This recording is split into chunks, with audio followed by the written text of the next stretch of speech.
Right. Good morning, afternoon, evening, everyone, wherever you are. I think we'll make a start. We're probably going to have a few more people join, but that is completely okay. We'll get them in and they'll be able to join as and when they can. So, everyone should be able to see my screen. Thank you all for coming first off. This is, as the name suggests, it's how to analyze yourself uh, with trophy, but also without trophy. That's going to be the main premise of this seminar. Is we're actually going to show you, and what I want to talk about is how to get you to a point where you can analyze yourself on track to actually get started to make a plan and to actually progress, find areas where you need to improve, and ultimately action those improvements. Okay, I'm just going to move my camera. There we go. Okay, Uh, first off, what we're going to be doing is there is going to be a Q&A with Scott in the final 30 minutes. So in about 55 minutes time, Scott is going to join and there are going to be some questions. There is a question or a Q&A panel that you'll see on your Zoom screen. Please feel free to put any questions in. Unfortunately, we won't be able to get through all of them, but if you have any questions, please make sure you pop them down in that Q&A panel. And then what we'll be able to do is we'll be able to select a few of them, and then Scott will be able to answer them directly live. Okay, so please make sure you put any questions that you have in that Q&A panel. And yeah, Scott will be here in around 50 or 55 minutes once the seminar has concluded. If there's any other questions, please feel free to pop it in the Q&A chat as well. One of the things that a few people have asked, yes, this seminar is being recorded and it will be sent to everyone after the seminar has concluded. Okay. So let's make a start. So, what are we going to be talking about in this seminar? Well, obviously, what is self-analysis? What do I mean by that? Why is it important? Obviously, there's a few reasons which we'll go through. We're then going to look at how to actually analyze your own driving. We're going to dive into that. And that will also then lead into putting it into practice. Right at the very end, there's going to be a little bit of some examples of trophy and how trophy is going to, or how trophy can help you. So we'll touch on that as well. But that's what we're going to be going through today. So, first off, what is self analysis? Obviously, what you want to do is use your replays to assess your own driving. Now, these can be race replays, these can be qualifying replays, could be a variety of different things. Doesn't need to just be one specific thing. And data is also something else as well. What I mean by data is not necessarily looking specifically at telemetry graphs and things like that, but just looking at the data that you have available in a replay. Obviously, this is agnostic to every sim, but there will be some form of pedal inputs that you can see and your steering inputs as well. So that's the type of data that I'm talking about when it comes to using replays and data as well. Okay. We're going to touch on, as I said earlier, we're going to touch on using tools such as Trophy, and I'm going to give you a couple of examples of that a little bit later. So again, just keep an eye out for that. Like I said, we'll go through that a little bit. We'll go through that in a second. Oh, my screen has just changed. There we are. Gaining a deeper understanding of your technique and potential blockages. That's actually a really interesting one as well. Having an understanding of really what you're doing and just gaining a deeper understanding of the general areas where there is some improvement to be had. Blockages are a slightly different one. Blockages, if there's something that you are really, really not quite sure on or not quite 100% on, then that is going to be something that could require a little bit more effort. But again, just understanding them generally is going to be a huge help, and a good 50% of the problem of actually getting faster is first understanding what that problem is. And that's the same with any sport, any hobby, anything you do. Understanding where improvements need to be made is obviously key.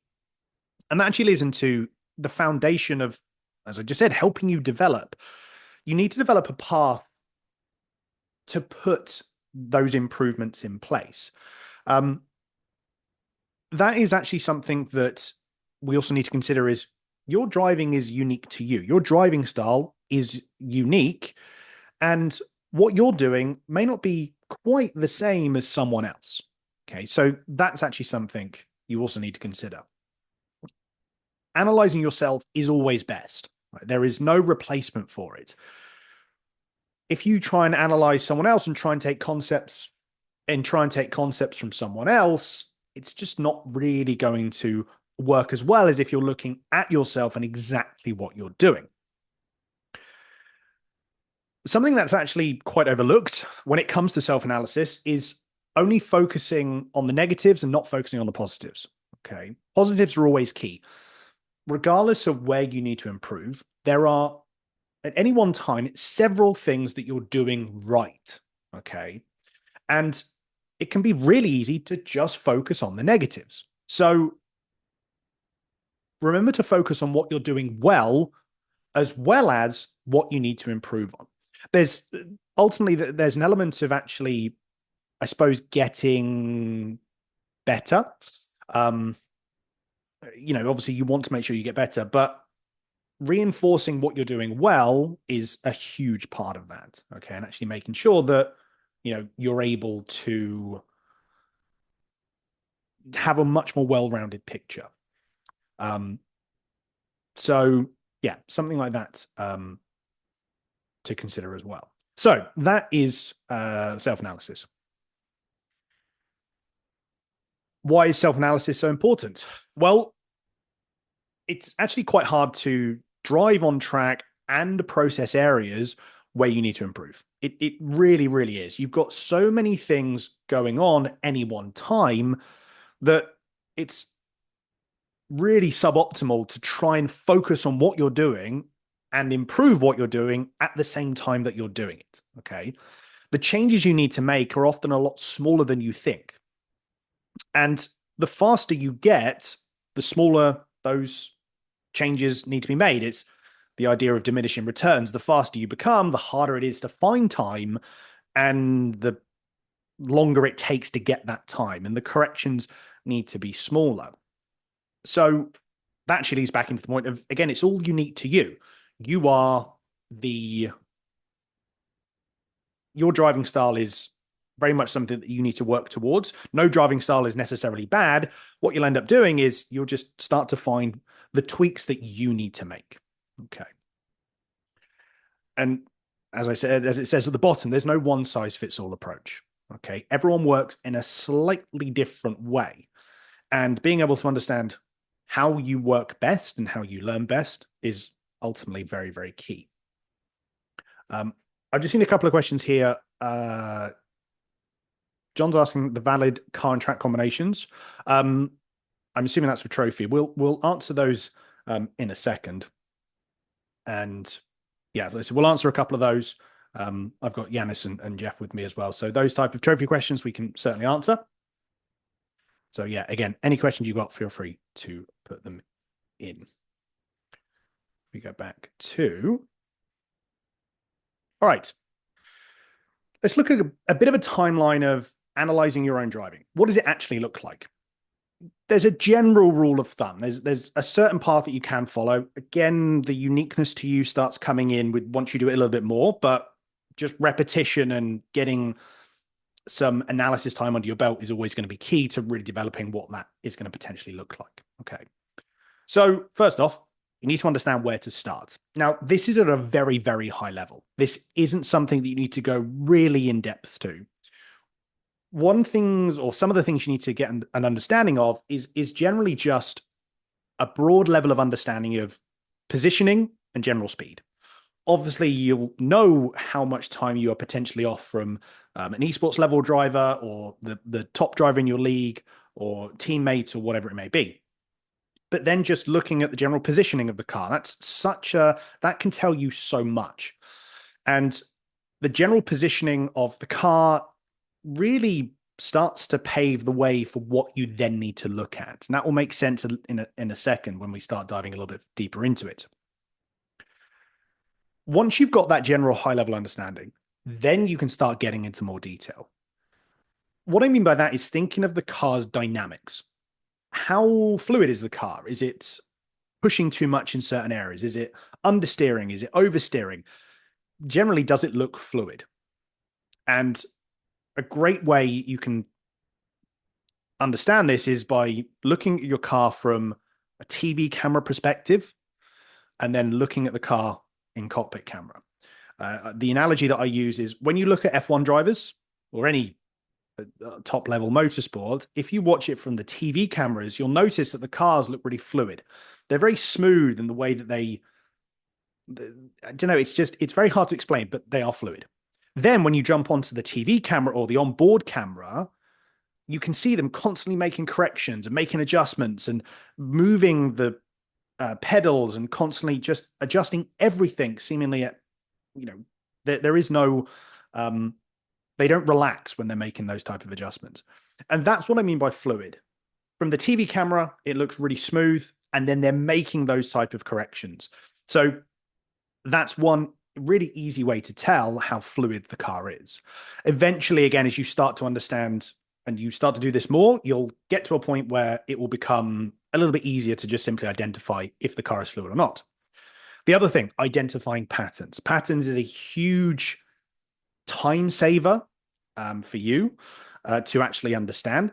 What I mean by patterns is, are there multiple corners where you're turning in a little bit too late? Are there several areas where you always seem to go a little bit too deep on the brakes? By finding those type of patterns, you're not only correcting it, or once you correct that issue, not only are you going to save time on one corner, you could potentially save time on 4 corners, as an example. So trying to identify those patterns is a really, really pivotal part of getting faster, starting to look a little bit more into detail, but also doing it in a much more time efficient way. Okay. So something to keep in mind there as well. Once you've got all that information, and there's a lot of information that you'll get from this type of thing. What you then need to do is formulate an action plan for that improvement. Now, at least when it comes to, and I've done this several times before, what you want to do is always aim to practice with a goal in mind. Not only is that going to help you with, from a psychological perspective, where you know that there is a goal, and that goal could be anything. It just makes things more efficient. It makes you better in a shorter amount of time. Now, those goals could be, for example, one of the goals could be, at least I've done this when I've been driving for a team event, say. One of the goals that I'll have is consistency practice. I don't focus on outright pace at that moment because I know that I'm just not going to be able to do qualifying laps for a 12-hour endurance race. So my mentality shifts to actually focusing on that one thing. If I didn't have an action plan, I didn't have a focus point, all of a sudden I could be driving and then, out of say 20 laps that I do, 5 laps could be sort of semi-qualifying laps where I'm pushing, but making a couple of mistakes.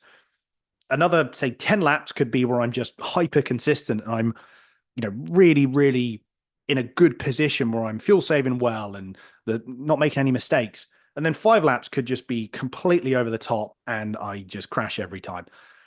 Over those 20 laps, yes, I got some information, but I've not got as much information as I could in the most efficient way. If I instead were to dedicate 20 laps, maybe not even 20 laps, 15 laps to making sure I get that really consistent pace down, I learn more information, I'm only doing that one thing, and then I can move on to the next thing. Okay, your headspace changes now. I've done consistency. I know I'm going to be qualifying for this endurance race. Perfect. Let's go and focus on qualifying runs where I can push that a little bit more. Okay. It sounds like it does extend a bit further over time, right? So if you do 15 laps for this and then 15 laps for another thing, it does sound like it's going to take a little bit longer.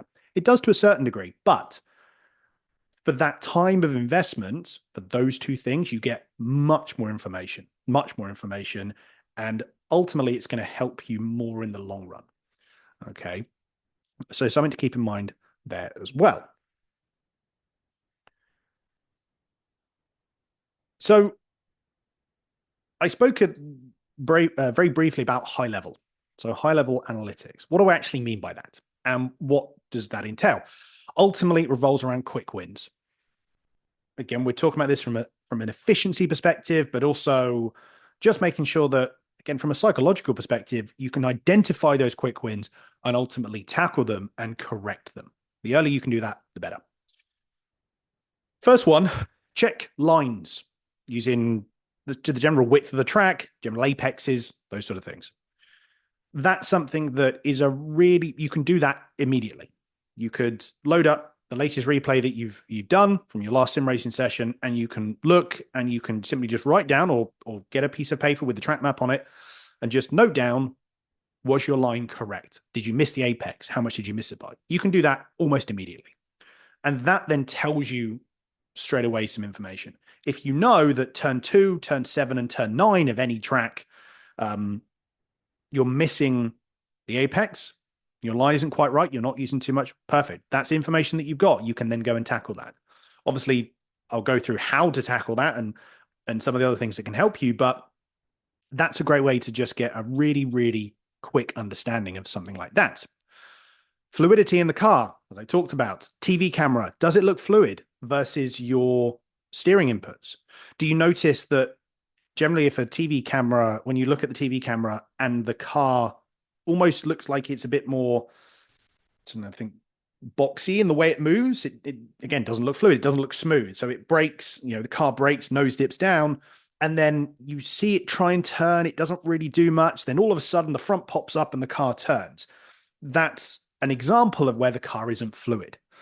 So again, use the track map, notepad, whatever you want to do, and then start noting down those type of areas. Okay. Again, that's more information that you can take. Are we overdriving the car? Balance issues. Is it understeering? Is the car oversteering? Is it a mixture of both? Does it happen, does it understeer on the entry, oversteer on the exit? That's a little bit more in depth, but you could instead just focus on where is the car understeering, then do the same with where is the car oversteering. Pick one and then dive into that. I talked earlier on as well about patterns. So some of examples of those patterns could be slow corners too fast, fast corners too slow. Are you trail braking too much or are you trail braking too little? Are you using the throttle too much? Are you using the throttle too early or too late? Is your steering too aggressive? Those things that you can all take down really from just looking at a replay. You don't necessarily need to look at any telemetry and any additional data from a replay. So you can see how there's a lot of this type of information that you can gather. A lot of this information you can gather simply just from a replay. And then you can start to create an action plan. Now, some of these patterns may require a little bit more in-depth analysis. We're going to touch on that in a second. I've got an example that I'm going to show everyone. And that's completely okay. Not all of these quick wins are going to be something that you'll notice straight away and you'll think, oh, okay, I know what to do. And then you go and do it. It just isn't the case. Some things are going to require a little bit more review. Sometimes even, looking frame by frame, not necessarily frame by frame, but slowing down a replay, looking at it multiple times. So there is definitely a little bit more effort with some of them. But once you do more of that, again, it simply becomes quicker. Like anything, repetition, repetition, repetition. The more you do it, the better you will become at it. And self-analysis is no different. Okay. So what I've got here is a demo lap that we're going to analyze. And you can do this if you want practically. You can, if you have a piece of paper and a pen, pencil, I'm going to play this lap through just once. And if you want to, so you can do this practically, just make a note of some of those things that you may notice from this first level of detail. Okay, so check the lines. Okay, what do the lines look like? Is the car fluid? Is the person overdriving the car? Potential patterns. Patterns may be a little bit harder to identify if we watch it just once, but the principle will be, if you do notice any quick patterns, feel free to write them down. And like I said, that goes into the second stage. So with that first layer of detail, what I'm going to do is I'm just going to play this lap through, and we're just going to have a watch. May play it through twice. We'll see how we go. I'm not going to slow it down. I'm simply just going to play this replay. So here we go.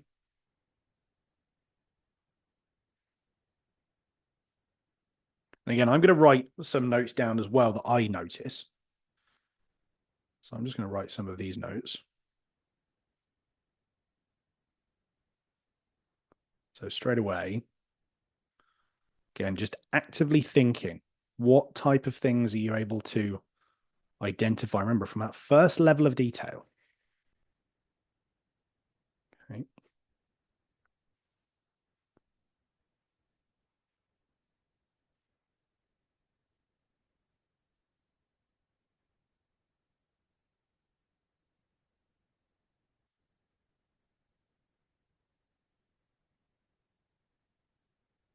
Okay, something potentially there.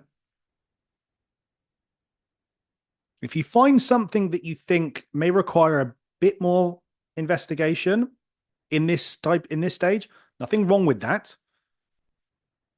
You can write it down and then go to it later.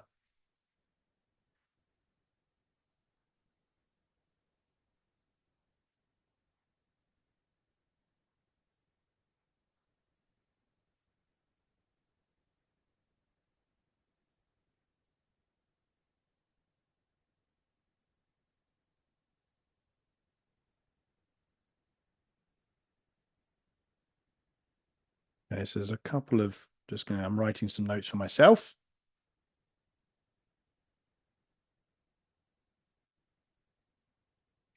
All right. So that was one. We watched it through once. I tell you what, for the purpose of this, we've got a little bit of time. So what we're going to do is we're going to look through it again. We're going to look through this video again. You may have noticed a couple of things. Perfect. Watching it a second time, again, I'm just going to play it through at full speed. I'm not going to slow it down. That comes a little bit later. Once we go through it again, then I'll start to go through some of the things that I noticed, and also what we potentially need to look into a little bit more. Okay, so I'll play it through again. And again, just have a watch.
Okay. So we've looked at it twice. Fair amount of information we can gather from that. Again, like I said, this is just high level, right? You might notice a few things that you want to dive into a little bit later. That's completely fine, but you don't need to do that now. All right. So, what can we identify from the first stage? So, let's look. We'll go through the list that I've got on screen now. Again, if some of you have some of these, brilliant. No worries if not. Again, this is all about learning. This is all about understanding how to do this. You may have some of these things that I've noticed. You may not have some of them. It's completely okay. So, racing line first. Generally, I noticed that in this video, some corners were okay. The last corner wasn't too bad. There was again a few others that, from a first glance, didn't look too bad. Some corners though do need work. Obviously, turn one is something that certainly needs work. There is a couple of reasons we'll go through that in a second in the next slide about really how to understand what to look at, because there could be a number of different things that you may notice, but ultimately there's only one thing that really starts that. So we'll go through that in a second. But yeah, racing line was okay in some corners, but other corners did need a little bit of work. Fluidity. At least me personally, looking at the car, was not fluid at all. Really not fluid. The changes of direction didn't look that smooth. It just didn't look all that great. Remember what I talked about earlier? All of a sudden, turn one's a good example. Braked, the car dips down, the load transfers to the front, and you could see the driver was starting to turn in, but nothing much was happening. Then all of a sudden, as the brakes came off, all of a sudden the car then turned really sharply, really aggressively. That's a really good indication that, and a practical example of where the car just isn't fluid. A couple of other areas as well. Obviously, same thing down into the corkscrew, but also in just a couple of areas where there would be initially a bit too much turn in, and then there would be a correction. The car's just really not stable at all. It doesn't look happy. It doesn't look happy being where it is. Cars like, race cars like to be driven far. They like to be driven on the limit. And sometimes you'll notice that if a car just, it sounds strange to say when I'm reading about it, I thought this note would be slightly less strange, but in practice. But principle the same. The car, if it doesn't look like it's happy being at that limit, chances are that something needs to change. Overdriving or balance issues. Yes, there were some overdriving. There was some overdriving in there. There was a couple of balance issues. I would say more towards understeer rather than oversteer. For those of you who haven't driven the MX-5 in iRacing, the MX-5 is incredibly tail happy. I didn't really notice that all that much. I was more noticing general understeer. So the balance issue there. But again, some corners were okay. Like we're talking about the positives here. Thinking of the positives. The last corner overall was really, really was very, very good. Do we need to focus on that first? No. Are there some things we can focus on? Absolutely, 100%.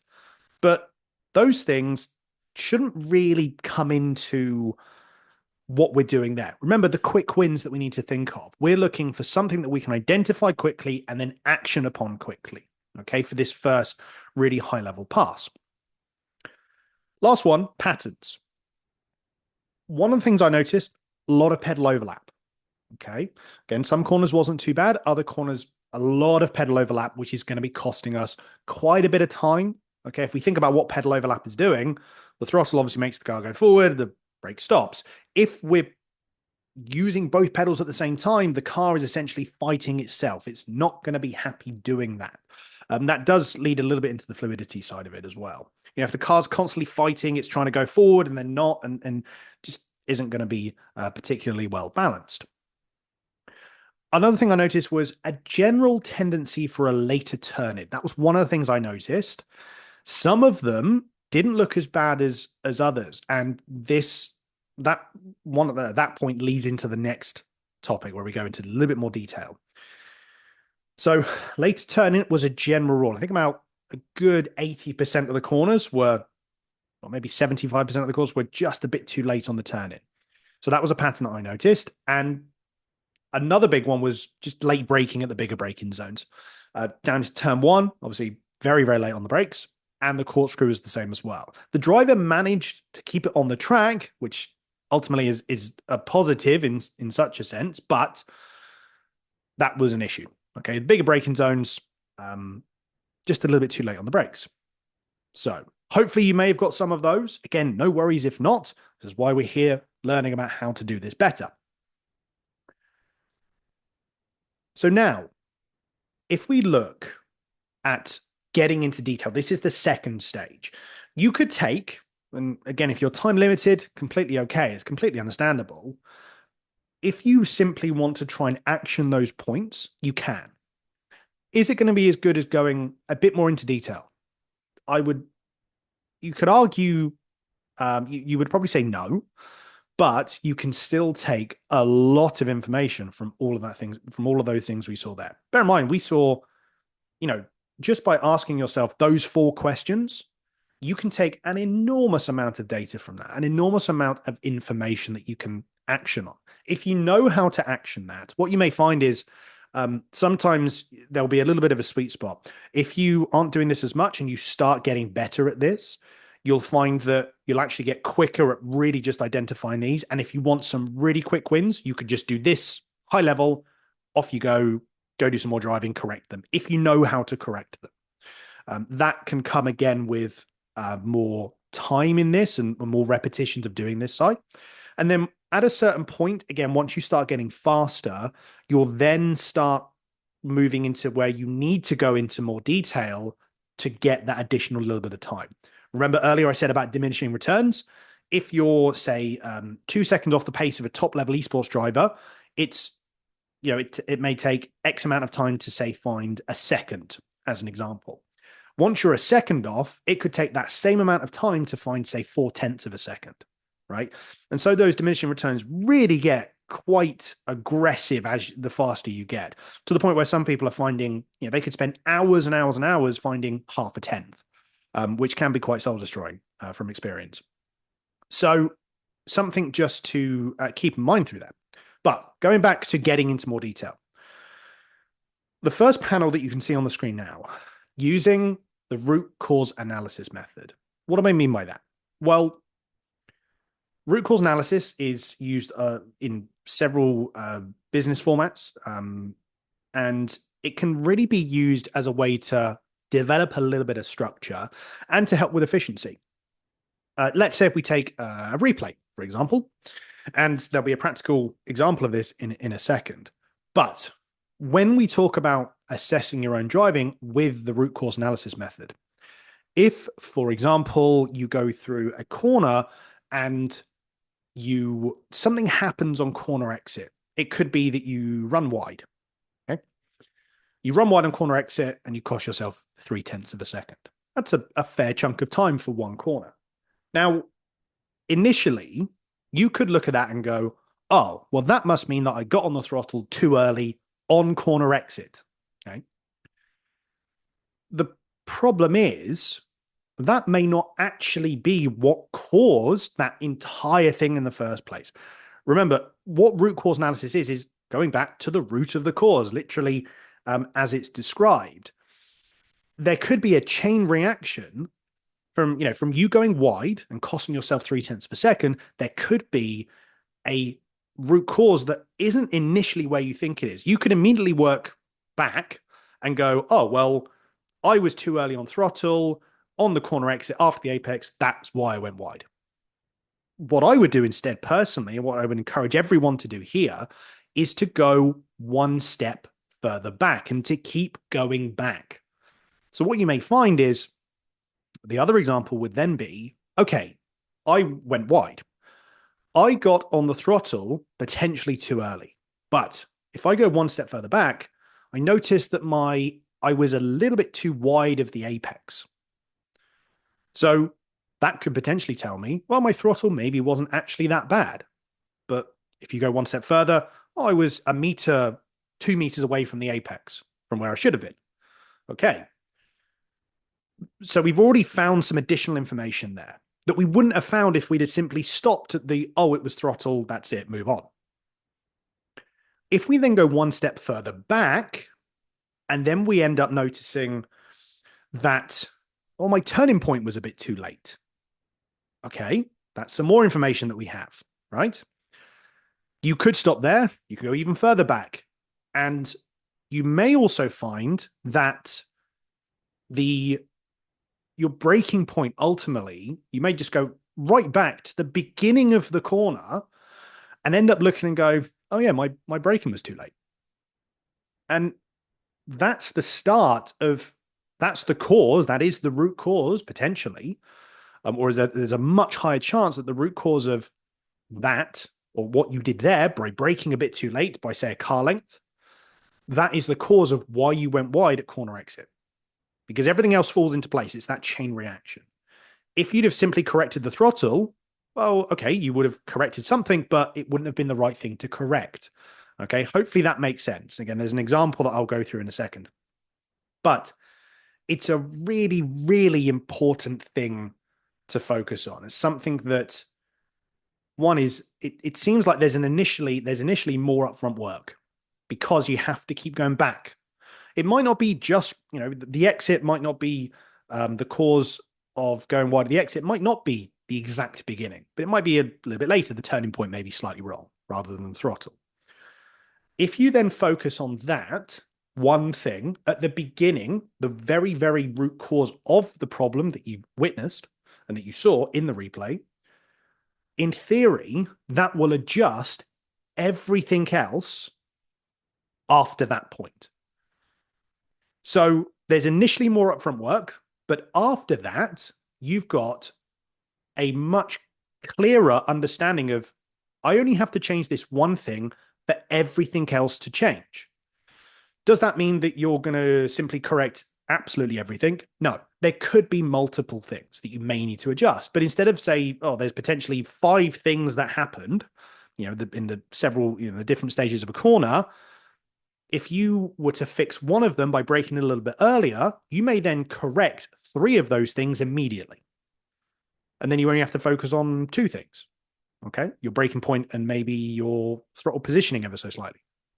But it's it's a massive time saver. I would encourage everyone to do this. It's one of the biggest takeaways that I would suggest to do, right? Is to focus on root cause analysis. Okay. And really just persevere with that. It takes a little bit longer initially, but once you correct something early on in the process, you don't even have to worry about anything else until you get that point right. The earliest stage in a corner complex, okay, can potentially fix a lot of other things later on. The second panel, commonalities in the patterns. Obviously, we identified a couple of patterns. This is a great way to also get not only some quick wins, but to get some quick wins throughout the lap. If you were to fix, you notice that, I'm as we noticed, braking a bit later into the bigger braking zones, turn 1 and the corkscrew. Well, that's 2 corners that we can fix, or that we can at least look into. So with those type of commonalities, we can say, okay, if I were to brake a little bit earlier for both of them, you're only fixing one thing, you're only adjusting one thing, but you gain the benefits in 2 corners. So you're doubling the output of actual improvement. Okay, hopefully that makes sense. The other pattern that we noticed as well was pedal overlap. Again, by making sure that you're conscious of not overlapping your pedals, and that was a lot of the lap as well. 40% of the lap, or at least a good chunk of the corners, was had some double pedaling involved. If you correct it and you just focus on that one thing, you correct it everywhere, okay, in a good chunk of corners, and that's going to save you time as well. So it's all about thinking of those different patterns and can you change one thing for a benefit around the track. Panel number 3, when we start getting into detail, you obviously need to start focusing on your inputs. We noticed that there was some double pedaling in the high level because it was easier to see. But what you may need to start doing now is really look into your steering, braking, throttle, potential inputs actually beyond that. So what's your trail braking? Okay. What's your throttle application? What's your load management like? All of those type of things. You can't just simply watch from a replay at full speed. Okay. You might need to go one level deeper in detail, whether it could be via telemetry or it could be anything, right? And that actually leads us into the panel number 4. These types of things are harder to spot. And there are a couple of corners that I noticed that we're going to dive a little bit deeper in, where if we watched it twice, they looked okay in general terms. But there's a couple of things that if we went a little bit deeper, we can start to identify a few more things that we need to correct or that we can correct. Okay. So let's look at this again. And what we're going to do is I'm just going to focus on two corners. Forgive me, this is Laguna Seca. And I always get confused where that initial little kink, I don't know if that's, I think it's classed as a turn. I always forget. So instead, we're going to look at what I think is turn 4 and turn 5, but just again, bear with me on that. It's after this one. Okay. Now, again, I'm going to play it through at full speed. We're just going to see how it goes. Okay. So if I play it through at full speed now,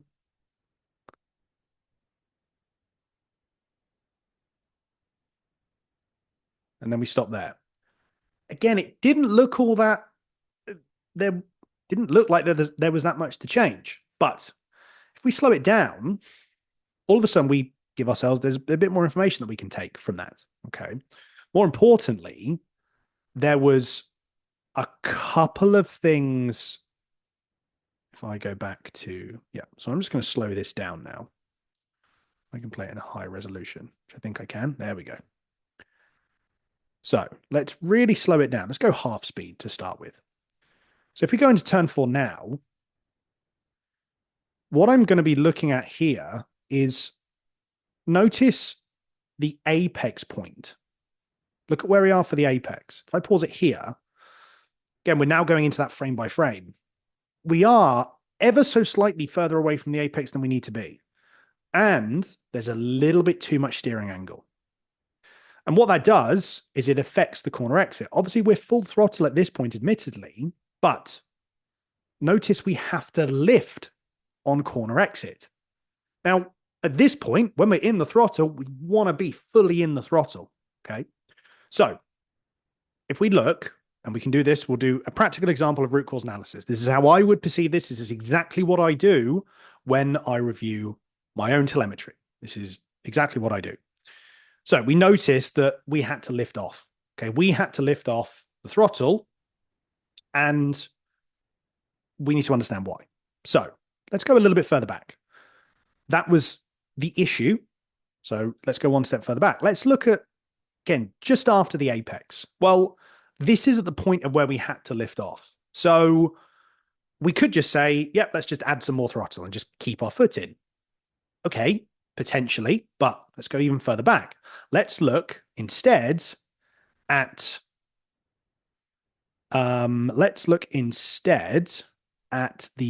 just at the apex point. Again, I already said that we're just a bit too far away from the apex. We're not by much, but a little bit too far away from the apex, and we've got a bit too much steering angle. We have a little bit too much steering angle in that sort of midpoint. We have to add it ever so slightly, and you'll see that the driver then winds off the steering a little bit. So that is a potential issue. Could we leave it at that? Yes, we could just say, okay, we'll use less steering lock at that point and don't make as many corrections. But again, there's something we can go even deeper than that. So let's go one step further backwards. And again, you could like break it down really aggressively here. I personally think this is maybe a little bit over the top. To start with, at least, I would instead just sort of move back in general stages. Corner exit, maybe there's a couple of points, then mid corner, maybe 1 point, and then corner entry. So we could look at something here. I don't really think there's all that much. The angle maybe doesn't look quite right, but I don't think it's really worth looking into too much. Let's go even further back. And what I'm going to look at here is, to me, the turning point and the track position. I'm looking at this and I'm going, there's two things that strikes me, which again, we wouldn't notice this if we hadn't have paused and slowed down these sections. The track position is slightly off. You notice that the angle of the car where it's facing is that way. Hopefully you can see my mouse. If you can't, it's not parallel and it's not facing the direction of where the track is on the outer edge. Instead, what it's doing is it's facing ever so slightly into the corner. Okay. Oh, Scott's just joined. We can see the mouse. Fantastic. Thank you, Scott. So it's not quite facing the apex. Sorry, it's facing a bit too much into that apex point. And then also, I'm looking here and going, the steering, we're already turning into the corner. And what happens here is at this point, I'm looking going, well, we're artificially reducing the radius of the corner, which is costing us that little bit of time. Okay. And all of a sudden now I'm going, at least to me, that's my root cause of the problem. So yes, we had to lift off right the other side of the corner, but rather than just saying, oh, well, don't lift, we step it back and understand this is potentially, or at least a good chance that this is the problem. We don't know 100% for definite. This is what you would do now is you would take this information and then go and apply it differently. So you would take an action away from this. So what I would do as an action for this is I would say, right, well, this person would need to be a little bit more parallel over the curb, but not facing the apex straight away at the turning point. And also I would say turn in slightly later. About a car length would be fine. And what that should do is that should open up the corner a bit more, open up the radius of the corner. That will then mean that initially there's a bit more turning, a bit more steering lock, but at the apex, okay, if we adjust the angle, the apex will be better. We'll hit the apex in a better way. And will also mean because we're opening up the corner ever so slightly, we won't have to lift on corner exit. But there is what I would perceive as the root cause, and there's the action to take away from it. Okay. It didn't take us long. That was me actually going through that with you. And it took 5 minutes. But again, the more you get used to it, you'll be able to go through this in, really quickly. And sometimes, within 30 seconds, you've identified what the root cause is. So let's instead, so we're going to do this. I think this is term 4. Let's look at the next one down because that's the other one, a quick example, and then we'll go for a quick wrap up, and then we'll jump into the Q&A with Scott. So, all right. Okay, we'll look through it slow. And braking looks okay. Overall, not too bad. Notice there's no lifting of the throttle here at this point. I think, again, if you look at this straight away, at full speed, it looks okay. But then what I'm noticing here is we could probably go quite a bit faster.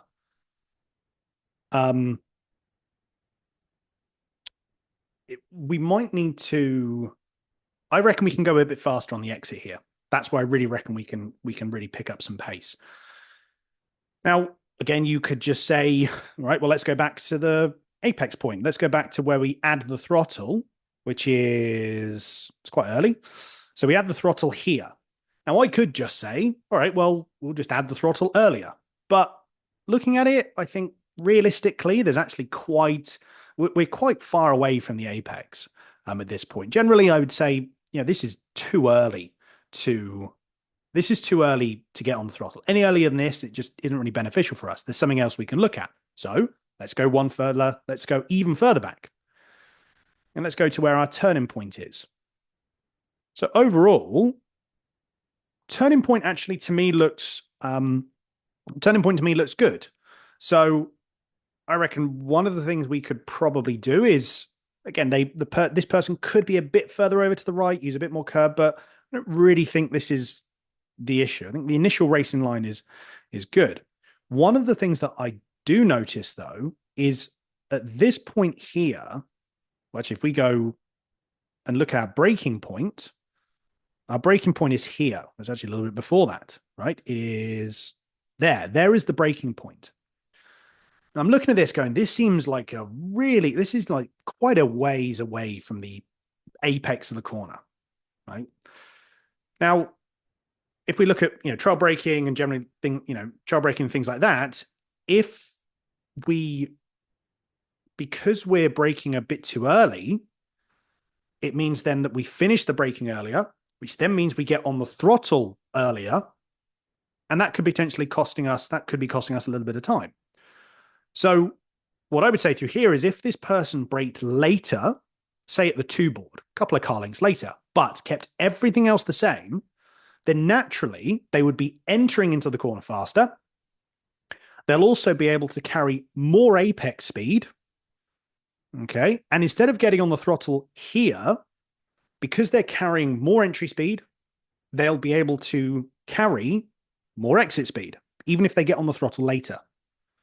So instead of getting on the throttle really early and then, you can see artificially just opening the wheel to use all of the track simply because it's there, they won't have to then artificially open the wheel. They can instead just open the wheel and the car will naturally do that because they're going through faster.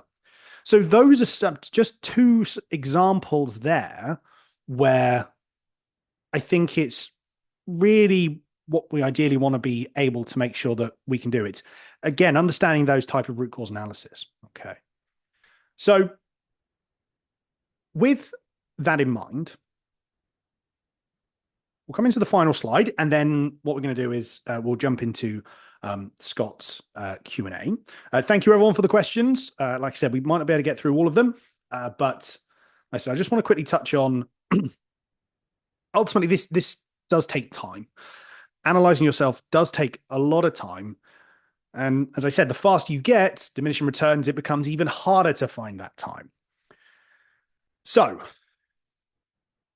what we have developed with trophi.ai is something that, you spend less time analyzing and more time racing.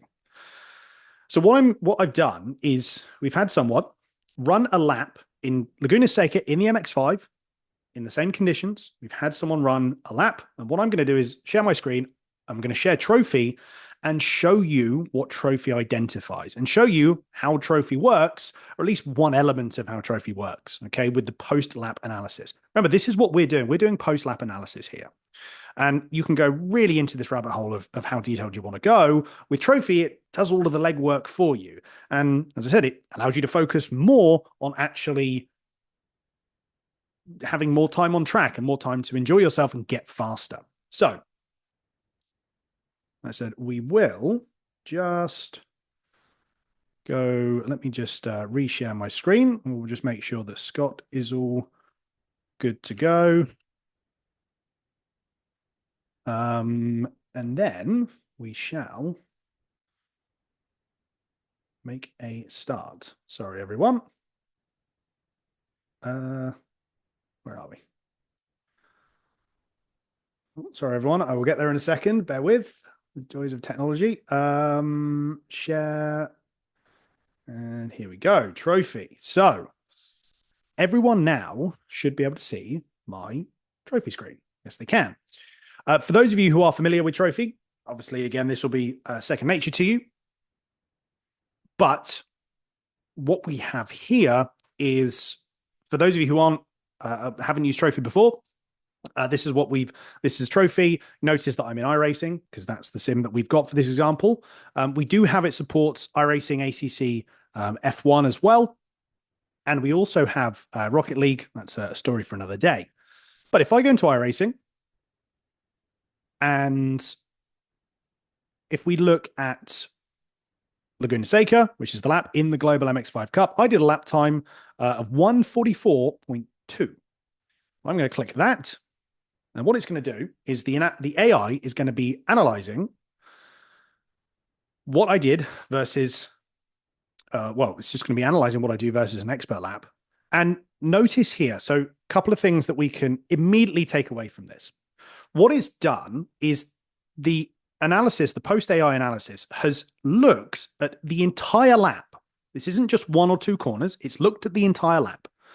And it's sorted how much time I'm losing per sector. Okay? These sectors are predefined by us. So you've got time delta per section. You can also do it just based on chronological order in the lap itself. So it's immediately noticed that I'm losing 1.2 seconds through turn 3. Okay, which is that right-hander, I think. Anyway. So what I'm going to do is, over on the right-hand side, you've got the video, which provides overlay telemetry data. You'll notice that the orange line is me in terms of my braking and throttle. The red is the expert telemetry. So you can immediately see where I need to adjust. But again, AI does it all for you. So we go into turn 3 as an example. Straight away, what we're noticing here is, excuse me, that it's pulling out bits of information and it's pulling out things that it's recognized. Okay, so every corner requires a different trail break. So notice here, I click on this particular bit of feedback, it then drops me right into that section where it's identified that issue. Again, this is me, this is my break trace versus the expert. Obviously, there's a big difference there. Rather than us having to go and look at it and look at the telemetry and look at the replay, it just does it for you. It gives you some information as well. Observe the expert's braking pattern for this specific corner. We've got another one here, high brake pressure. Okay, again, it's noticed it straight away. My brake pressure is significantly higher than the expert's. Okay, so it's identified that and it can then tell you how to correct it. Braking is good, but it could be even quicker.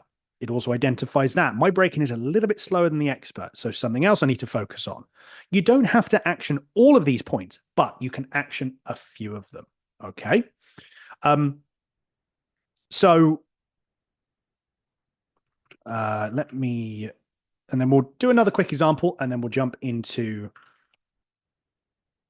and then we'll be able to jump straight into the Q&A session.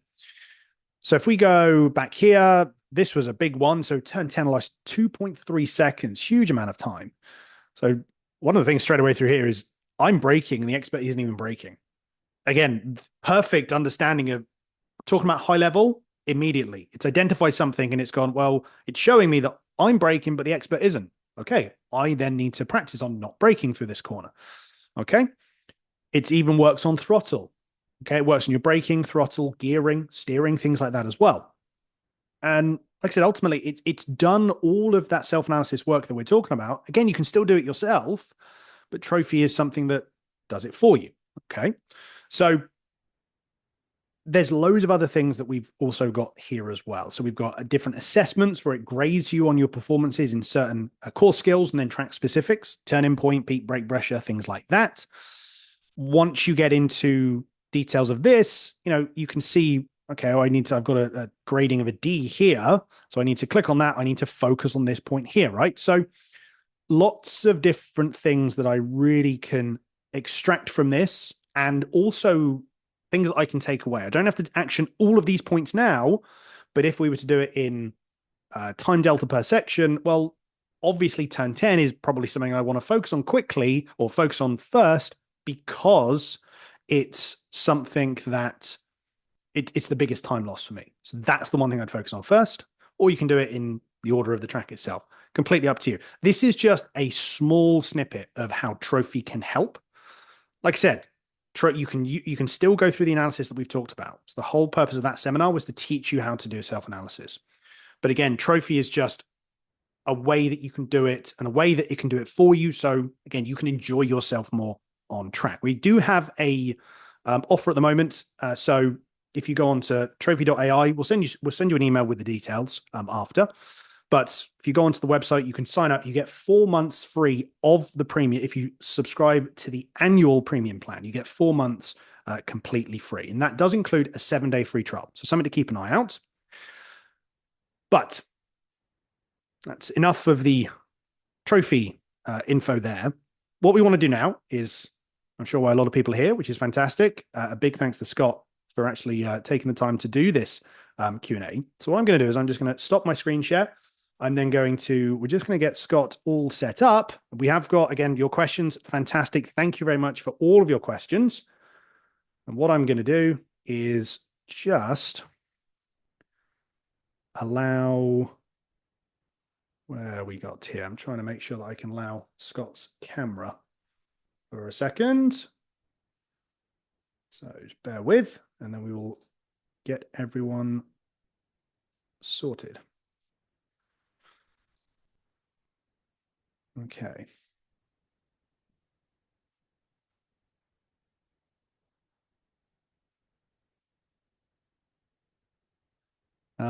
Right. Sorry, everyone. Bear with, and we will make sure that we will get this sorted. So just bear with.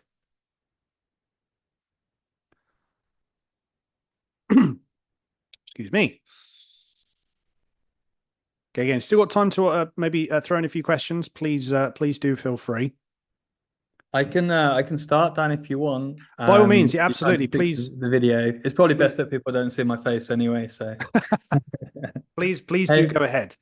hey everyone. Thank you very much for joining us wherever you are in the world today. I really appreciate you taking the time out of your hectic weekend schedule, I'm sure. And thank you to Dan for that wonderful seminar and demonstration of Trophy. The software there with Trophy is just incredible, to be completely honest with you. And it keeps on getting better. So I can't wait to see what it becomes. But the feedback that it gives you is just, yeah, insane. It's absolutely amazing. And I think one of the key things there is the fact that you can be certain about where you should focus your time in the sim. You know, it's in all the people that I've coached over the years, a lot of the time they're not exactly sure about what the core problem is or what they should kind of approach first of all to make themselves quicker on track. And that's one thing that Trophy does extremely well. It finds the patterns across your lap and across your driving technique and will point you in the right direction in kind of an order of priority. So it's excellent on that side of things. Uh, any luck, Dan? No, not yet. No, not the moment. I will continue to work on this. How do you want to work with these questions? Does somebody want to are we asking people to read them out, or am I just reading them from what I've been shown in the Yeah. book? So if you wanted to just, yeah, if you want to read the ones that Yanis has grabbed, like I said, apologies to everyone. We can't answer everyone's questions, but we've got a few. So yeah, feel free Cool. to read the ones out from Yanis that sent over, and we'll go from there. We've also got 14 in the Q&A as well. Oh, It's nice. going to be a long night. Okay, guys. So the first question that I've got here, sorry, I don't know who it's from, but it says, how can I make my practice sessions as effective as possible? I struggle with bad habits which keep coming back when I try something new. And that's a very normal thing to happen, right? Driving a racing car in iRacing or in the real world is a very complicated um, arrangement of inputs that you have to put into the car and adjustments that you have to make. So the reason that people struggle to form a new habit is exactly that, right? The habit is forms so that you can kind of automate your driving. There's too many individual things to think about. And so when you try and change something, it's easier for your brain to go back to the old habit. And starting the new habit is significantly harder because you've got to consciously think about something that you might otherwise be doing subconsciously. So the key thing here, especially if you're finding some friction to making a change, is to break things down into their very simplest form and to do it at a rate where you've still got some mental bandwidth available so that you can think about this new thing that we're trying to. I think that's it, Dan. Hey. Hey, there we go. Finally, cool. Um, so as I was saying, you want to break things down into the simplest way possible. So and give yourself a bit of bandwidth. So that can be making sure that you're on a circuit that you know, so you don't have to think about driving around the actual track. Make sure it's in a car that you're very comfortable with, so that you don't have to think about driving a car. But also just knocking the pace down a little bit, maybe down to 80, 90%, so that you open up this mental capacity so that you can kind of insert this new habit that you're trying to form. Even more kind of stripped back than that. For example, with vision, a lot of the time in the training program that we run, people struggle with vision, right? Because it's such a natural thing on deciding where to look and when to look at these various different things. So it's incredibly difficult to change it sometimes. And you know, I'm sure you guys know that you should be looking towards the apex when you're on the brakes and kind of flicking between so that you understand the position of the car as you're coming into the corner. But the easiest way to practice that, if it's particularly difficult to break the old habit, is just to watch some onboard footage. Don't even drive. Just watch some onboard footage and consciously think about where you should be looking, right? That's an example of breaking it down to the simplest way to do something without even driving there. Now, you can't do that with every technique, but without even driving there, which gives you the most mental bandwidth that you can focus on the new thing that you're trying to learn. Dan, I don't know if you've got anything to add onto that. Um, By the way, Dan, sorry to cut in. Was it difficult for you to do those lumpy brake pressures in the example that you gave? I'm just not very experienced in this in the MX-5. Yeah, I think again, just you can take so much. I think your main point there, Scott, is you can take a lot of information more than you initially think just by watching. Like watching is a huge, and just again the thought process, like we spoke about earlier, just writing things down, just putting pen to paper as such, and just writing your thoughts. You never know when that could be beneficial. So yeah, it's a good point there. The other thing is in Trophy, you can see your brake pressure, right? So you don't have to be driving around the track. You can do it in the app, and you can follow and find what the brake pressure is against the pros driving. So um, 100%. go on, Dan. I was going to say, yeah, literally. So you can see here, this is versus the expert versus my brake pressure, but then you can launch into practice mode. So your pedals, you can calibrate them in the Trophy app, and you can then follow along, as you were saying, with off track video. You can actually follow along to the expert's brake pressure. So again, a really good feature. And so this is what the team have been focused on, right? Cutting everything back to being as simple as possible. Here, when you're practicing brake pressure, which is probably the most difficult part of the whole driving experience, you don't even have to be driving. You can just practice and see what that pressure feels like. When you correlate the feeling in your brake foot to how much braking you should actually be doing and the shape of the braking, that's when it all kind of you absorb that in the quickest and easiest way possible. Yep. Right. Second question. What is the key to prevent reverting to bad habits like too much brake pressure? Get it right in practice, but in the race, I go back to the bad behavior. To be honest, that's quite similar to what I've just said. The reason that between practice and the race, sometimes technique can drop away is again a case of mental capacity, mental bandwidth. When you're practicing by yourself and you've done, 30 laps, it gets easier and easier. Then when you head off into a race and there's another 25 cars around you, your bandwidth is being used up by understanding how all the cars are moving around, having pressure from the driver behind. And so, you then don't have the conscious awareness to focus on the driving technique.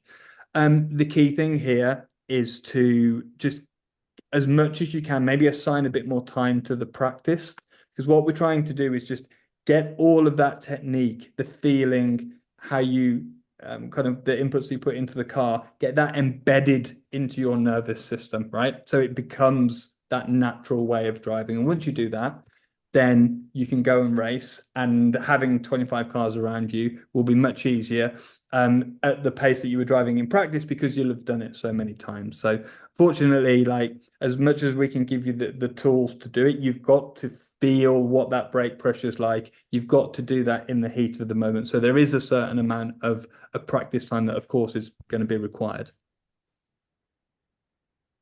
And then the third question I've got here is, in terms of improving lap time through just equipment and hardware, which do you think gives you the best improvement for your money, be it direct drive, haptics, or motion?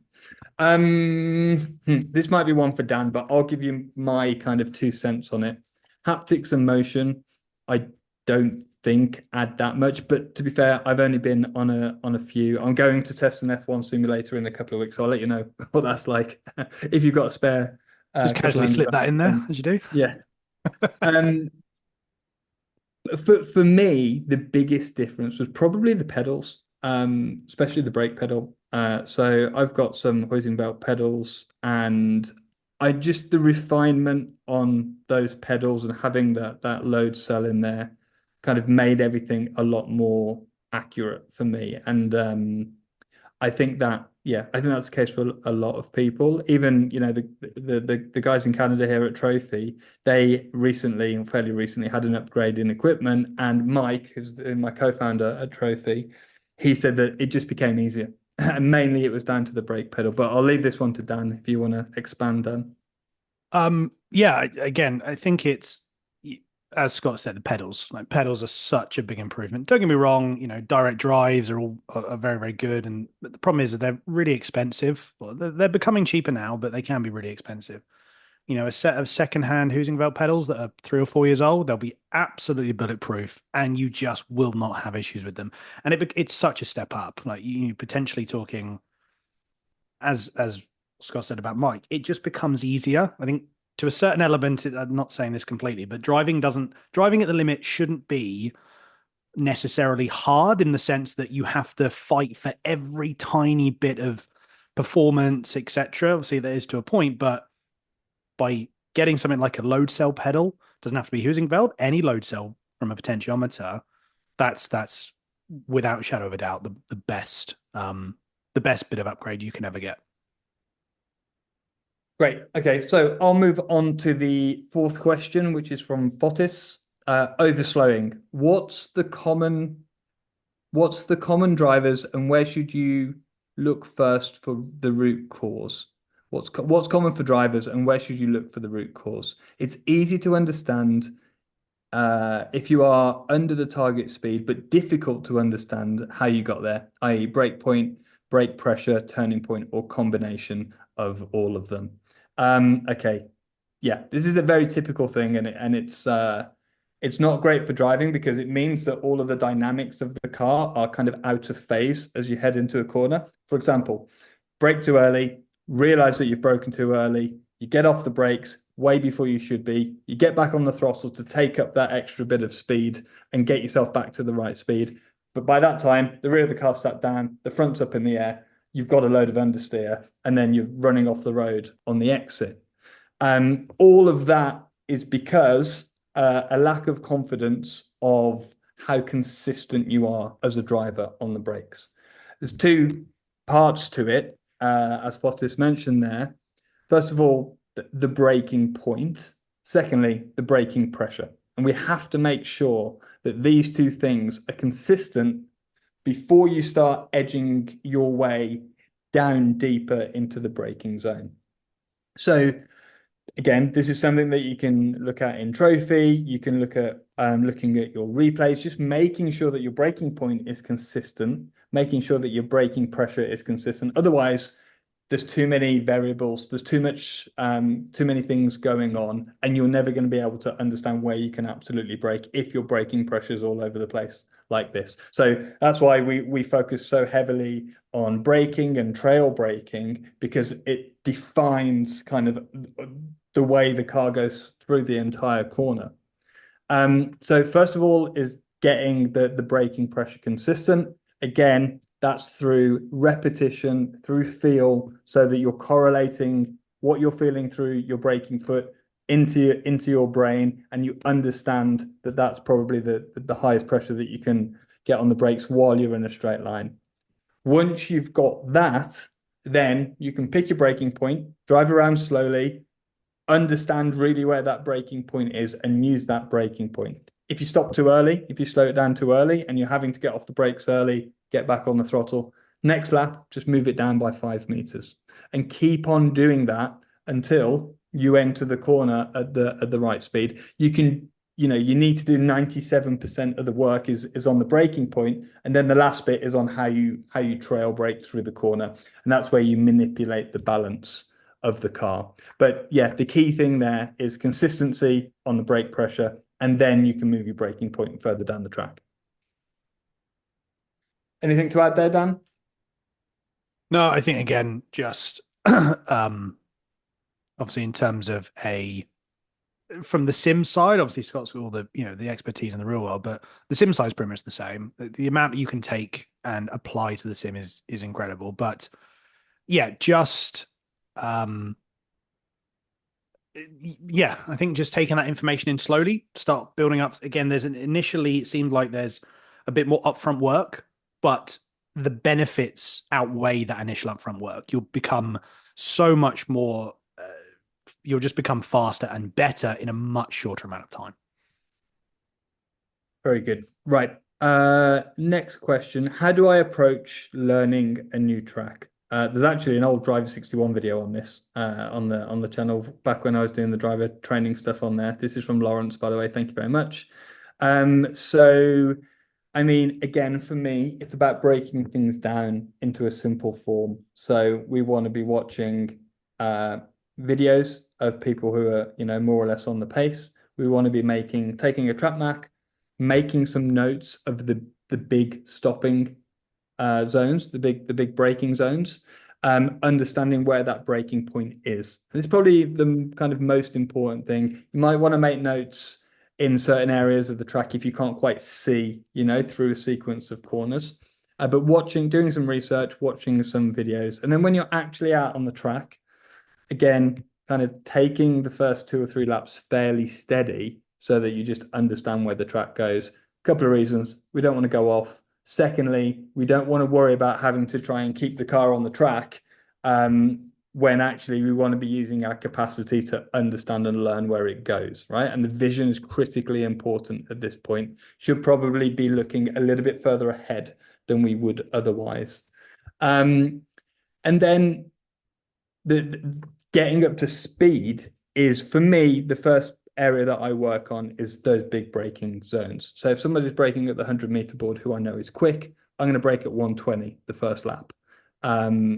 Knowing that, of course, I'm braking 20 meters too early, but at least I'm going to get it slowed down. I'm going to be somewhere close.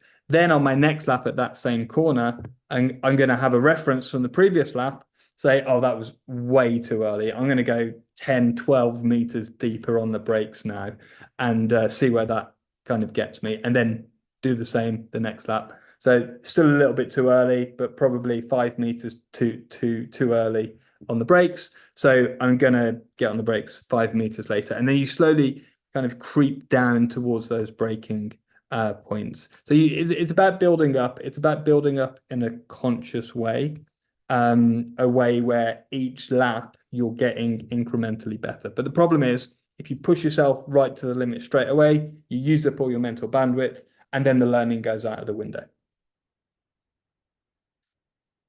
Anything else there, Dan? How do you go about it? I think again, yeah, it's just starting off slower than you initially think, especially when a new track comes out. Whether it's one we haven't driven before or just in iRacing, say. One thing that I did as well, I don't know if Scott, I'm sure I'll agree with this, is when you learn a new track, eventually the more tracks you learn, again, it might take a little bit longer, but then what I found is when a new track that I'd never driven before came out, what I would find is I'd take bits and pieces from all of the other tracks and think, oh, well, turn 3 is like, turn 3 at this new track is like turn 7 at Silverstone. And I just almost apply the exact same thing. And I may have to tweak that knowledge slightly, but the more tracks you learn, it actually then becomes easier after that to learn new tracks as they come out because you just use all that same type of information. That's what really worked for me. Just starting off slow and eventually just pulling all of that knowledge that I'd eventually learn from every other track to apply to a new one. Very good. Right. Oh, there we go. I just clicked on one of the questions in the Q&A. Jeremy asks, is there a right or wrong for 1 versus 2 foot driving? So I presume you mean, yeah, whether you're left foot braking or not in the sim. It obviously depends on the level, but for most people, it doesn't make a difference, I would say. In fact, if kind of someone's not that experienced, I would always tell them to right foot brake. Left foot braking isn't some kind of, silver bullet. It's just a slight improvement. But for someone who isn't that experienced and hasn't been karting for 8 years already, their right foot is almost certainly the best option because it will have better feel in it than the left foot. And of course, you really need that feel on the brake pedal. Now, again, Dan being the kind of pro that he is, I think he can probably expand on the details of this in the sim. But at the broadest level, I would say you have to kind of be very good and very experienced to see a difference in using your left foot on the sim or in the real world. To Yeah. you, Daniel. Yeah, no, for sure. Some people are just, it's whatever works better for you works better for you. Right? It just, there's no right or wrong. Some people say, oh, well, the space between lifting off throttle and onto the brake is a cost you, a tenth of a second. It means nothing really in the real world. It's just whatever you're comfortable with, then just go with that. There's esports level drivers that only use right foot braking and they're esports level, in terms of iRacing, they're 9.5K. There's other esports drivers, majority of the time use left foot, but I don't think personally it makes a difference in all the people I've coached in the sim. So, Yeah, um, definitely agree. just Scott, there's a question there regarding the psychological side. From regardless the fifth question there Yeah. in the chat. That's a really good one. I think that's a really interesting one. Yeah, sure. How do professionals prepare themselves from a psychological side? Um, some do it well and some don't do it so well. You can hear on the Formula One radios, right? When they're at their kind of mental capacity, because when they're doing that and they can't think about anything else, they're shouting on the radio. But in terms of preparation, um, I think that some kind of pattern or way of doing things before a big event is important. Um, and I personally like to do everything quite early. So if I'm racing in the real world, of course, and in the sim, to be honest with you, basically you don't want to be in a flap just before you're heading out on track. You don't want to be in a panic just before you're heading out onto the track. So I would always get changed in exactly the same way. It's not superstitious. It's just doing something in the right order just makes you feel calm. It's almost like meditation, I suppose. So yeah, I'd kind of take my clothes off, fold them up in the same way, put the left sock on first, then the right one, and do it like that. I know it sounds a bit silly, but this rhythm and this kind of it's just preparation for getting in the zone and being fully focused and but in a clean way without being too hyped up. And then yeah, in the car, I mean, I would if it, especially if it was before qualifying, where things are a bit more prescribed than the start of a race.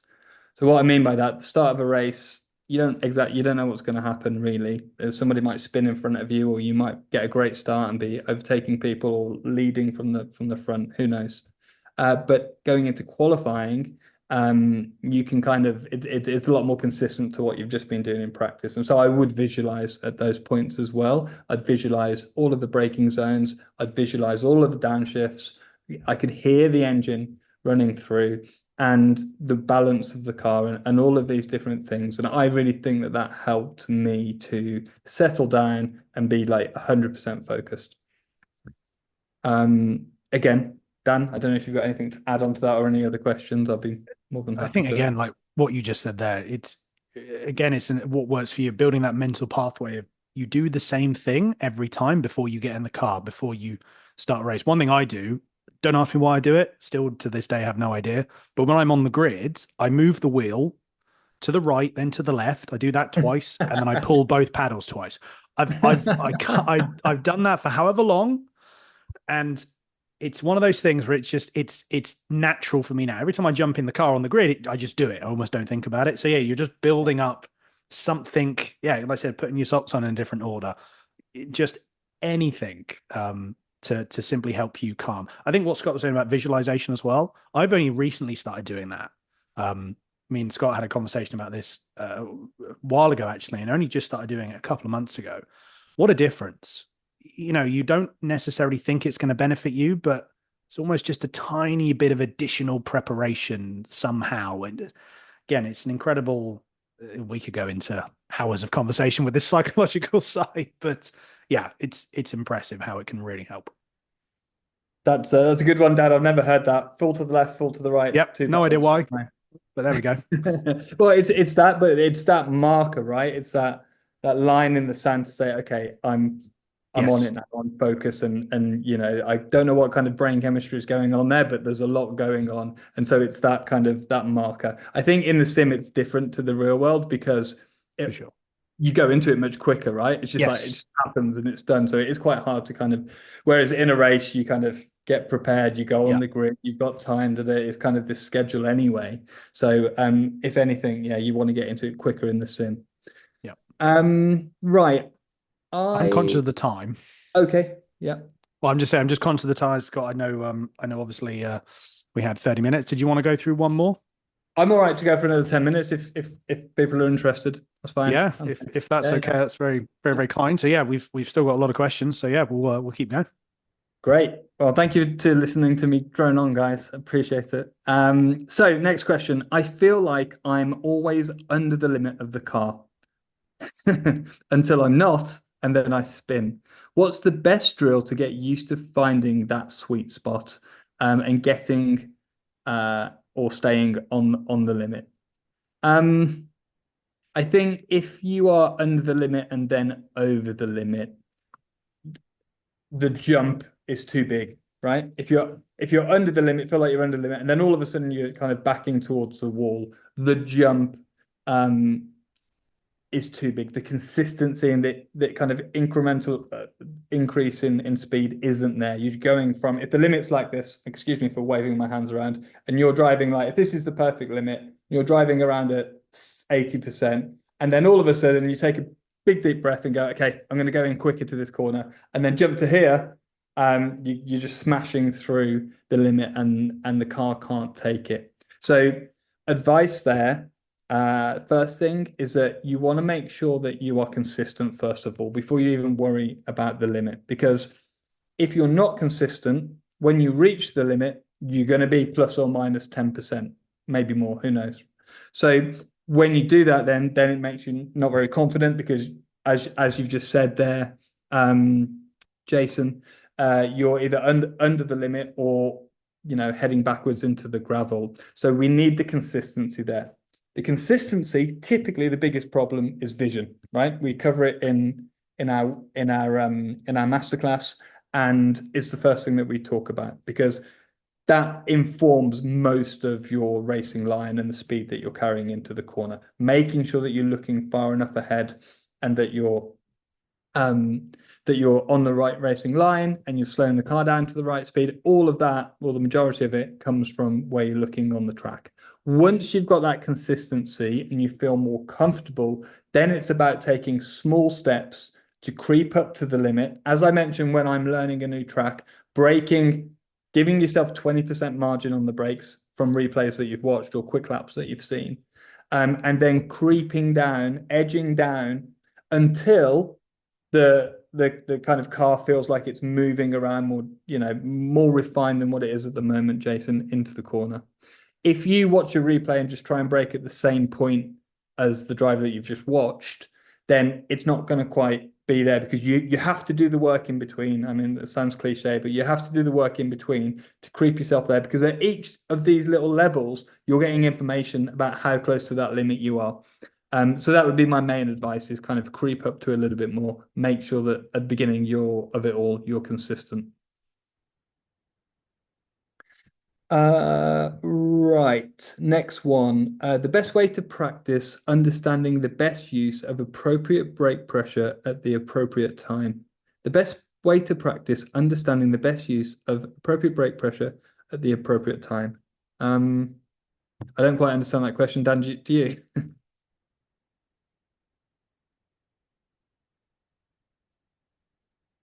Oh, there we go. Sorry, which one? Which one was that? The one from Stephen, Best way to three practice the best use. removed. I think again, I would imagine it'd be more around just best way to use the best run, the best use of brake pressure at the appropriate time.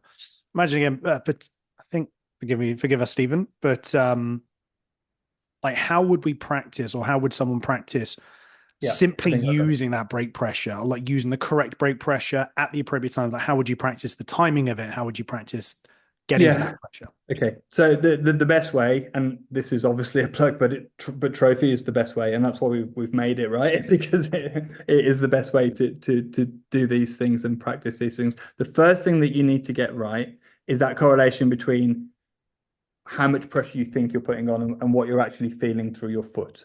And so the visual that Dan showed you earlier, you can see that little dot go up and down and follow the right brake pressure. What you need to practice 100 times, you can do it in quick succession, but 100 times is how quickly do you get on the brakes? What pressure do you get to? How long do you maintain that pressure for? And when do you begin to trail off?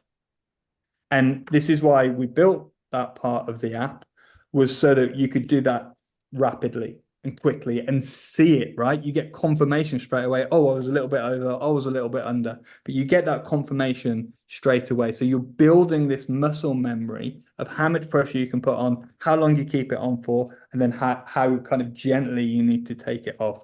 Do that 100 times, and you've got the brake pressure consistent. Then it's a case of putting it out onto the track, which the app will actually already help you with, because you'll see the visual of the car moving down the track. And when the pro gets on the brakes, that you can copy.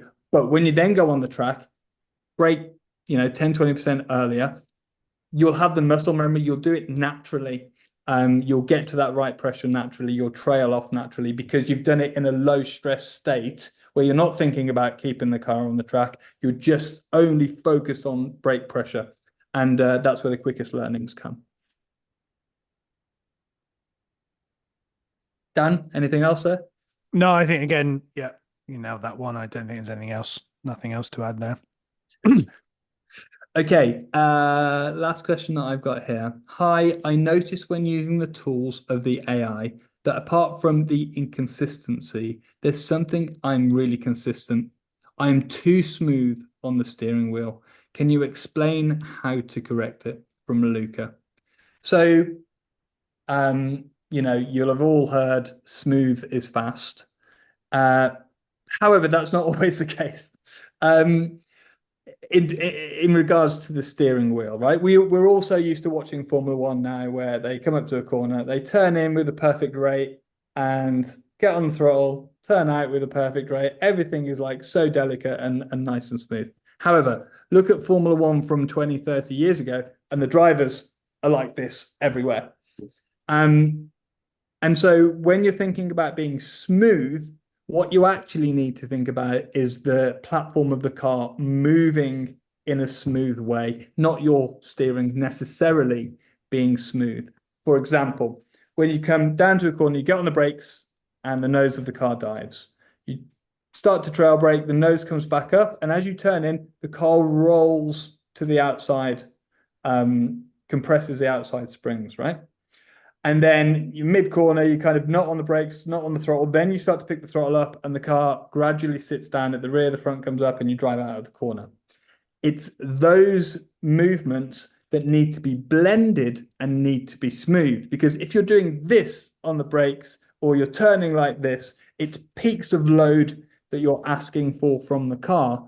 And there's a couple of things that are wrong with that. First of all, it lowers the overall grip that you have, so you can't go through the corner as quickly. Secondly, it just makes the car very hard to drive because the balance is changing front to rear. The amount of grip you have is all over the place. And so it's no wonder that some drivers feel kind of inconsistent, because what the car is reflecting to them is inconsistent because of the way that they're kind of approaching this. So first of all, make sure that the platform of the car remains smooth. It doesn't matter what car you're in.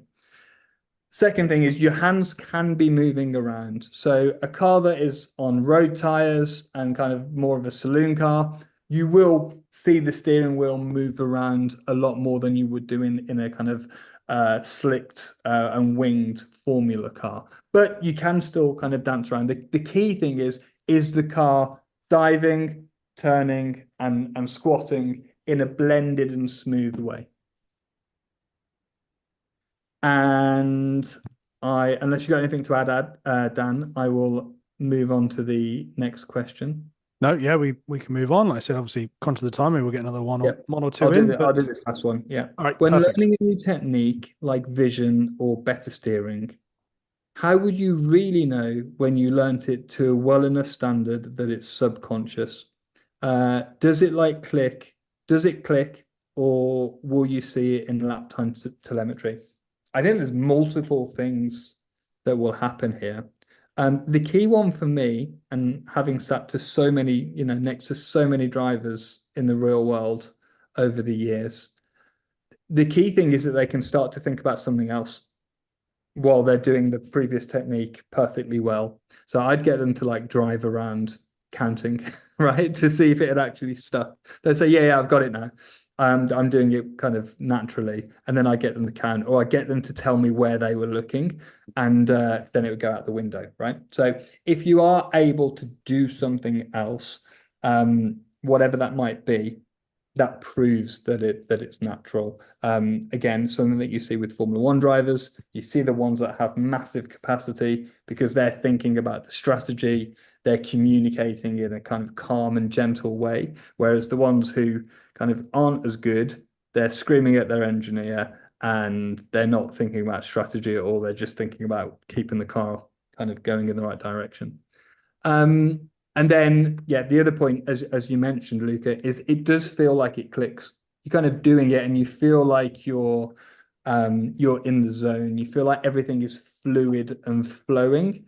Not that you're kind of forcing it to happen. The difficulty is that transition from it being conscious, doing it enough times so that it does become natural, and that's why one of the reasons why we designed Trophy in the way that we did, so that we can cut everything back, remove all the noise, and focus on what's important for the driver, get that embedded into their nervous system as quickly as possible. So when they go out on track in a race, it's all there naturally. I think just to really quickly add on that, because I've had this asked to me a few times. Um, I used to be a professional sim driver. I'm not anymore. I can't invest the time. But one of the things that I think is that happens, I don't know if it happens with professional drivers in the real world, but they don't always get it right. I think that's something that we're all human at the end of the day. It's there will be certain times where it just doesn't seem like it works, and that is completely okay. There is nothing wrong with that at all. The amount of times I've done a really high profile race and it's just all fallen apart, and I've gone, well, I did it right in practice for the last 25 hours that I did on track, and how come it's not happened right in the race? It does just happen. So I think there is no issues with that at all. It's just work on understanding what happened and making it better for the next time. So yeah. I think that's a really good point, Dan. That's also true for me. And the other thing there is like corner by corner, phase of corner by phase of corner, things are constantly going slightly wrong, right? It's what we're doing. We're trying to brake later.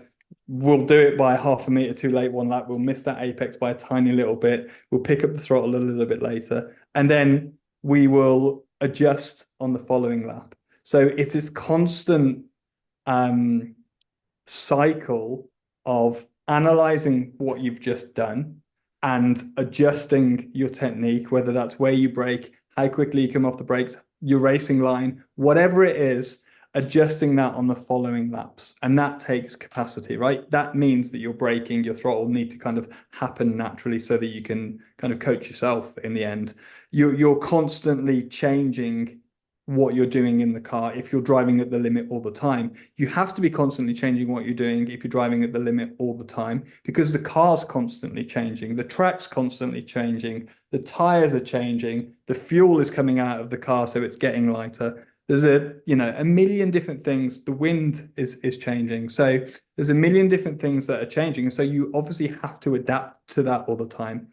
One thing that I see with drivers is once they figure out how to drive the car on the limit and make these adjustments, they ramp up super fast, because the more time that you spend on the limit, the more contact you're having with it, right? And so the more experience you're getting. Whereas one of the drivers that we spoke about earlier, I think it was Jason, he's not on the limit for long enough. If he's under the limit and then over the limit too much, the bit where we're actually supposed to be, we're not gaining the experience that we need to get. So Jason, as soon as you get that consistency and just nudge the car into the limit, you'll see your performance ramp up really fast, because you'll be spending that much more time on the limit and thinking, oh, okay, right, I understand this now. Still a little bit rough, but yeah, I can feel what's going on with the car, and now I know how to adapt what I need to do thanks to tools like Trophy. Sounds good. I think that's a perfect place to end, I think. Again, apologies everyone that we couldn't get through all of your questions.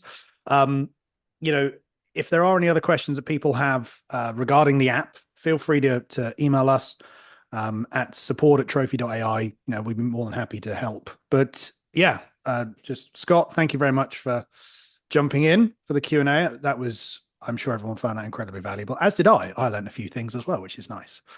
Thanks for having me, everyone, and thank you for your time this evening. Appreciate it. Absolutely. Yeah, we're going to send all of this information out. We're going to send this seminar. It has been recorded. We will get this out to everyone. And as I mentioned, again, if you go onto the Trophy website, at the moment, the offer that we have is you can sign up for the annual premium subscription of Trophy, which includes all of the features, including the Mansell AI voice coach, the postal app analysis, and loads of other things. And you currently get 4 months completely free. Again, that will all be sent out with the information. So yeah, feel free to go and check that out. But yeah, just a big thank you, and hopefully we'll have more of these as we go. So I think this was a success. So we'd like to do some more of these. But yeah, thank you everyone. Cheers, everyone. Cheers everyone. We'll see you very soon.